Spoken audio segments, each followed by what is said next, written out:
Howrah rail museum Kolkata এবং হাওড়ার অন্যতম আকর্ষণীয় পর্যটন কেন্দ্র, যা ভারতের সমৃদ্ধ রেল ইতিহাসকে তুলে ধরে। 2006 সালে প্রতিষ্ঠিত এই মিউজিয়ামে পুরনো স্টিম ইঞ্জিন, রেলের বিরল নিদর্শন, ঐতিহ্যবাহী কোচ এবং মডেল ট্রেনের প্রদর্শনী রয়েছে। এখানে হাওড়া স্টেশনের ইতিহাস, ভারতীয় রেলের প্রযুক্তির উন্নতি এবং ঐতিহাসিক ট্রেন সংরক্ষণ সম্পর্কে জানার অনেক সুযোগ আছে।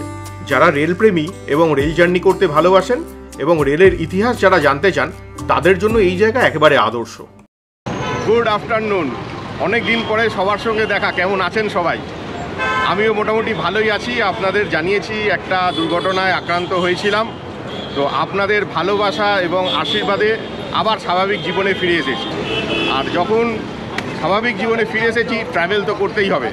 পেছনে হাওড়া স্টেশন এবং আমাদের সবারই প্রিয় রেল জার্নি। তো আজকে রেল জার্নি করব না, কিন্তু আমাদের যেহেতু সবারই প্রিয় রেল জার্নি, তো এই হাওড়া স্টেশনের একদম কাছেই আছে হাওড়া রেল মিউজিয়াম। আজকে আমরা ঘুরে দেখব হাওড়া রেল মিউজিয়াম। আর সবাইকে খুব সহজেই বোঝানো যায় যে এই হাওড়া রেল মিউজিয়াম আসতে গেলে এই হচ্ছে হাওড়া স্টেশন আর এই হচ্ছে হাওড়া মেট্রো। আর এর ঠিক পাশ দিয়ে যে রাস্তাটা সোজা বেরিয়ে গেছে, এটা দিয়ে সোজা প্রায় 850 মিটার, এই 10 মিনিটের মতো হেঁটে টাইম লাগবে, পৌঁছে যাব হাওড়া রেল মিউজিয়ামে। তো চলুন ঘুরে দেখা যাক হাওড়া রেল মিউজিয়াম। একটা জিনিস বলে রাখি যে আজকে কিন্তু ফার্স্ট টাইম গঙ্গার তলা দিয়ে মেট্রো চড়ে আমরা হাওড়া এলাম। আর আজকে কিন্তু এই জার্নিতে আমার সঙ্গে আছে কলকাতাওয়ালা কঙ্কন চ্যানেলের কঙ্কন। তো আমরা টালিগঞ্জ থেকে মেট্রো ধরে হাওড়া এলাম এবং হাওড়া থেকে রেল মিউজিয়াম যাব। তো হাওড়া স্টেশন থেকে রেল মিউজিয়াম কিন্তু একদমই কাছে, হাঁটা পথ। আপনারা যে কোনোভাবেই হাওড়া আসতে পারেন, এসে যাকে জিজ্ঞেস করবেন রেল মিউজিয়াম আপনাদের দেখিয়ে দেবে। আর এই হলো হাওড়া নিউ কমপ্লেক্স। জাস্ট তার থেকে একটুখানি এগিয়ে গেলেই কিন্তু রেল মিউজিয়াম দেখা যাচ্ছে। আমরা এখন চলে এসেছি একদম রেল মিউজিয়ামের সামনে। 2006 সালে এই মিউজিয়াম তৈরি হলেও আগে কোনো দিন ঘুরে দেখিনি। তো আজকে ভালোভাবে ঘুরে দেখব এবং আপনাদেরও দেখাবো। তো একটু টাইমিংটা দেখিয়ে দিচ্ছি। জেনারেল এন্ট্রি সকাল 8টা থেকে রাত্রি 8টা, আর মর্নিং ওয়াকার যারা আছেন তাদের জন্য সকাল 5টা থেকে সকাল 8টা। আর এন্ট্রি ফি এখানে দেওয়া আছে। অ্যাডাল্টের জন্য 30 রুপিস, মর্নিং ওয়াকারদের জন্য 10 রুপিস, আর মর্নিং মান্থলি পাস রুপিস 200। এই পার্ক কিন্তু সপ্তাহে 7 দিনই এখন খোলা থাকে। আর এই হলো টিকিট কাউন্টার। আচ্ছা, এই টিকিট কাউন্টার থেকে আমরা টিকিট কেটে নিলাম। টিকিট কিন্তু 30 রুপিস। আর একটা জিনিস একটু বলে দিচ্ছি, এখানে কিন্তু ক্যামেরা নিয়ে ঢুকলে ক্যামেরার জন্য কিন্তু 100 টাকা চার্জ দিতে হবে। আচ্ছা, একটা জিনিস কিন্তু মাথায় রাখবেন, আউটসাইড ফুড কিন্তু এখানে অ্যালাউ নয়। এইখানে ঢুকে কিন্তু সবার আগে একটা এখানকার ম্যাপ পড়বে, কোথায় কি আছে সেই ম্যাপটাকে কিন্তু আগে দেখে নেবেন। এই যে এইখানে ম্যাপটা কিন্তু দেওয়া আছে, একবার পজ করে দেখে নিন। আর ঢুকেই বাঁদিকে একটা লোকো শেড করা আছে। এই শেডের মধ্যে কিন্তু বেশ কিছু ইঞ্জিন রাখা আছে, একবার দেখে নিই। এখানেও একদমই স্টার্টিং এখানে হল অফ ফেম করা আছে। আর ঠিক তার পাশেই আছে রেলওয়ে রেভলিউশন। কীভাবে রেল বছরের পর বছর ধরে আস্তে আস্তে তার মডিফিকেশন হয়েছে, চেঞ্জ হয়েছে, তার টোটালটাই কিন্তু এখানে দেওয়া আছে।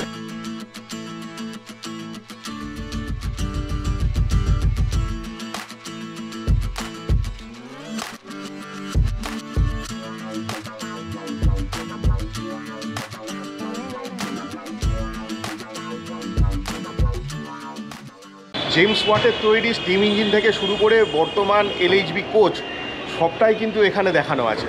আমার পেছনে যেটা আছে এটা হলো একটা 6 সিলিন্ডার ডিজেল ইঞ্জিন। বেশ সুন্দর, মানে আগেকার দিনের ট্রেনগুলো এত পুরনো, আর এর যে সৌন্দর্য দেখার মতো।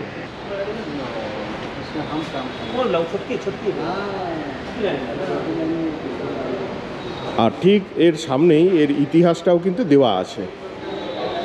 আর এইখানে কিন্তু মডেলের আকারে লোকো পাইলট দেওয়া আছে, মানে তারা কেমনভাবে কাজ করতেন এখানে।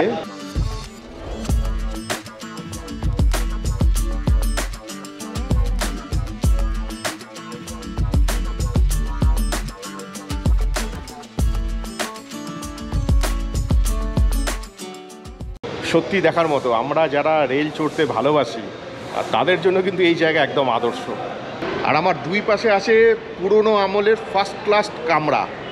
একবার দেখি ভেতরটা কেমন ছিল, দেখা যায় কিনা। এদিক দিয়ে সিঁড়ি করা আছে উঠে দেখার জন্য। দেখুন ভেতরটা কেমন ছিল।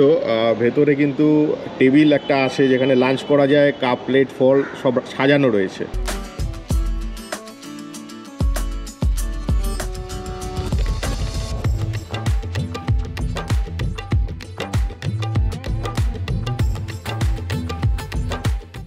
আর ঠিক এর পাশে আর একটা ফার্স্ট ক্লাস কম্পার্টমেন্ট রাখা আছে, বহু পুরনো, এটাও একবার দেখে নি কেমন। এখানে ওই সিঁড়ি করা আছে বেশ সুন্দরভাবে, কিন্তু এই যে ভেতরটা দেখা যাচ্ছে অপূর্ব।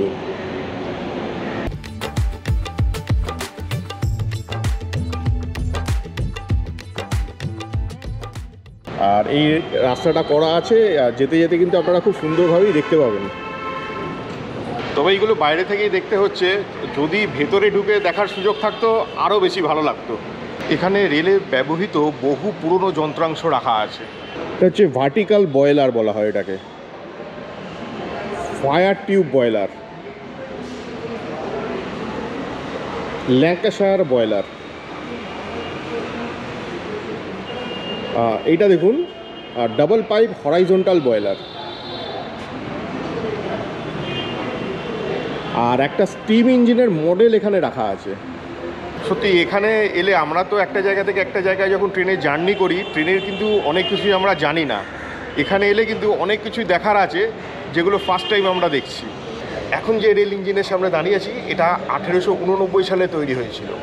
দার্জিলিং হিমালয়ান রেলওয়ে লাইনে এটা চলাচল করত। আর এই ইঞ্জিনের সাথেই আছে কিন্তু ফার্স্ট ক্লাস চেয়ার কার। এর সাথে দেখুন এই যে যুক্ত করা আছে যেটা, এটা হচ্ছে ফার্স্ট ক্লাস চেয়ার কার।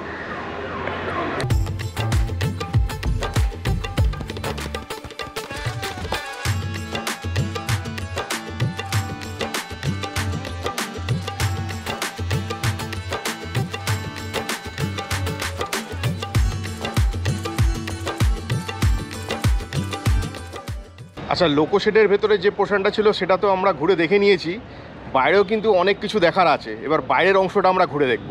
এখন আমরা এসে গেছি যে কম্পার্টমেন্টের সামনে, এটা হচ্ছে মেট্রো রেলের কম্পার্টমেন্ট। এখন তো মেট্রো রেকগুলো চেঞ্জ হয়ে গেছে, সব এসি রেক হয়ে গেছে, কিন্তু কয়েক বছর আগেও কিন্তু আমরা যখন মেট্রোয়ে উঠতাম এই রেকগুলোই তখন ছিল। 1984 সালে চালু হওয়া কলকাতা মেট্রো ভারতের প্রথম মেট্রো রেল পরিষেবা। 1984 সালে প্রথম মেট্রো যখন কলকাতায় চালু হয়েছিল, তখন এসপ্ল্যানেড থেকে ভবানীপুর অবধি মেট্রো চলতো। সত্যি ভাবতেও অবাক লাগে যে কয়েক বছর আগেও কিন্তু আমরা মেট্রোর এই রেকগুলোতে উঠেছিলাম, কিন্তু বর্তমানে কিন্তু এই রেক এখন মিউজিয়ামে ঠাঁই পেয়েছে। আর আমার সামনে এখন আছে ন্যারোগেজ স্টিল লোকোমোটিভ। এটা কাটোয়া বর্ধমান লাইনে 1992 অবধি কিন্তু চলেছিল।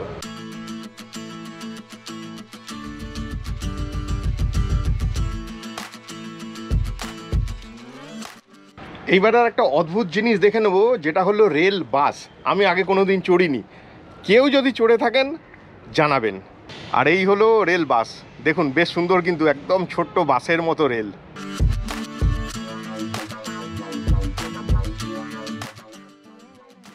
এখন যে রেল ইঞ্জিনের সামনে দাঁড়িয়ে আছি, এইটা কিন্তু প্রথম দিককার 25,000 ভোল্টের broad gauge locomotive rail engine.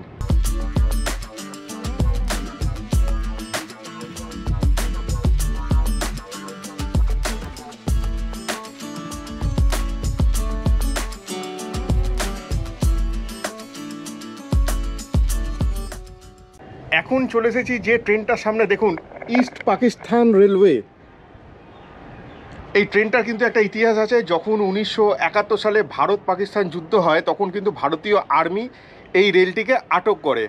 East Pakistan actually এখন যেটা বর্তমানে বাংলাদেশ, তো সেই যুদ্ধের সময় কিন্তু এই ট্রেনটা আটক করা হয়। সেই ট্রেন কিন্তু এখানে আছে হাওড়া রেল মিউজিয়ামে।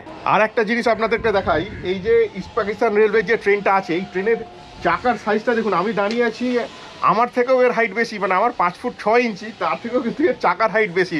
কত বড় চাকা!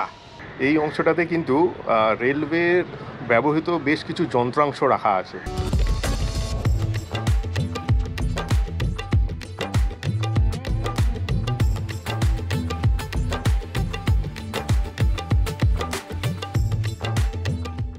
আমরা এখন চলে এসেছি হল অফ হেরিটেজ। এটা দেখুন পুরো হাওড়া স্টেশনে রেপ্লিকা করা আছে, এবং এর ভেতরে অনেক কিছু দ্রষ্টব্য রয়েছে। আর বাইরে কিন্তু এখানে টয় ট্রেন আছে। এই টয় ট্রেনে কিন্তু পুরো অঞ্চলটাকে ঘুরিয়ে দেখানো হয়। 30 টাকা করে টিকিট, অন্তত 4-5 জন হলে কিন্তু এই টয় ট্রেনটা চড়ানো হয়। বেশ সুন্দর।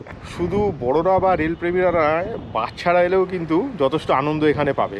তো চলুন আগে আমরা ভেতরটাকে একবার দেখে নিই কী কী এখানে আছে।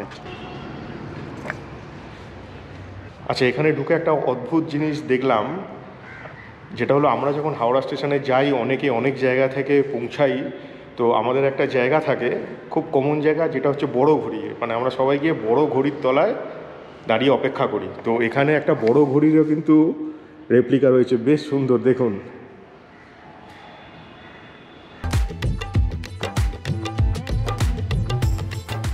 এই হল অফ হেরিটেজ হলো পুরনো হাওড়া স্টেশনের রেপ্লিকা। হাওড়া স্টেশনে প্রথম রেল চলাচল শুরু হয় 15ই আগস্ট 1854 সালে হাওড়া থেকে হুগলি অবধি।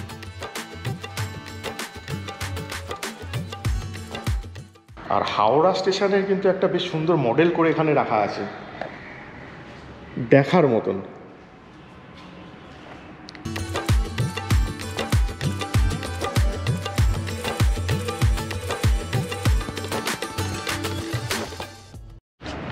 এই টয় ট্রেনের কাউন্টার 30 টাকা করে টিকিট। 3 বছরের ওপরে হলে তাহলে কিন্তু টিকিট লাগবে। কঙ্কনবাবু অলরেডি চেপে উঠেছে। প্রথমবার টয় ট্রেনে বসলে আমরা দীঘায় গিয়ে চড়েছিলাম, বাট এর এক্সপিরিয়েন্স কিন্তু আলাদা। ট্রেনে আমরা বসে পড়েছি, তো একটু টয় ট্রেনে চড়েই দেখা যাক।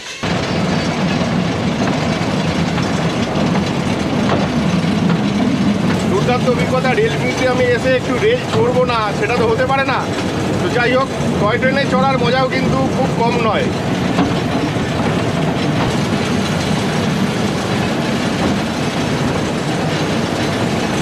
বয়স্ক মানুষদের যদি হেঁটে ঘুরতে অসুবিধা থাকে, এই টয় ট্রেনের মাধ্যমে কিন্তু আপনারা পুরোটা ঘুরে নিতে পারবেন এবং যা যা দেখার আছে অনেকটাই কিন্তু এখানেই দেখে নিতে পারবেন।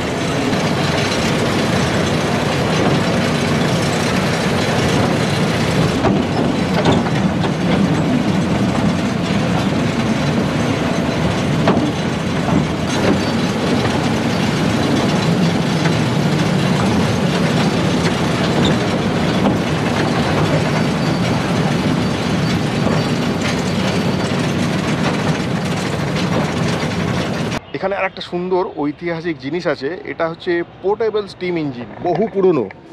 মানে দেখুন, দেখার মতন, ছোট্ট আকার, একদম প্রথম দিককার। সত্যি এই জায়গা কিন্তু ইতিহাসের খনি। তবে একটা জিনিস, আমরা যে টাইমটা এসেছি প্রচণ্ড রোদে কিন্তু কষ্ট হচ্ছে। তো চেষ্টা করবেন যে গ্রীষ্মকালে এলে বিকেলের দিকটায় আসার, তাহলে কিন্তু খুব ভালোভাবে দেখতে পারবেন। তবে হাতে সময় নিয়ে আসবেন, জায়গাটা অনেক বড়, ঘুরতে কিন্তু সময় লাগবে।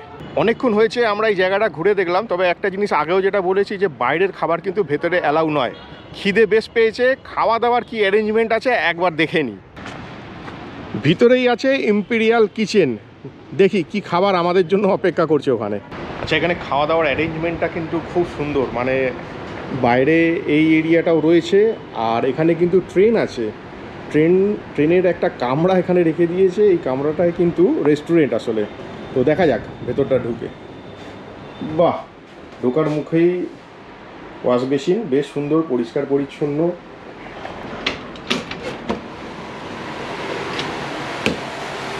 একদম অপূর্ব, মানে শীততাপ নিয়ন্ত্রিত, সুন্দর বসার অ্যারেঞ্জমেন্ট। তো এত সুন্দর জায়গায় এসে একটু কিছু খাবো না হতে পারে না। ভেতরটা কিন্তু বেশ ঠান্ডা।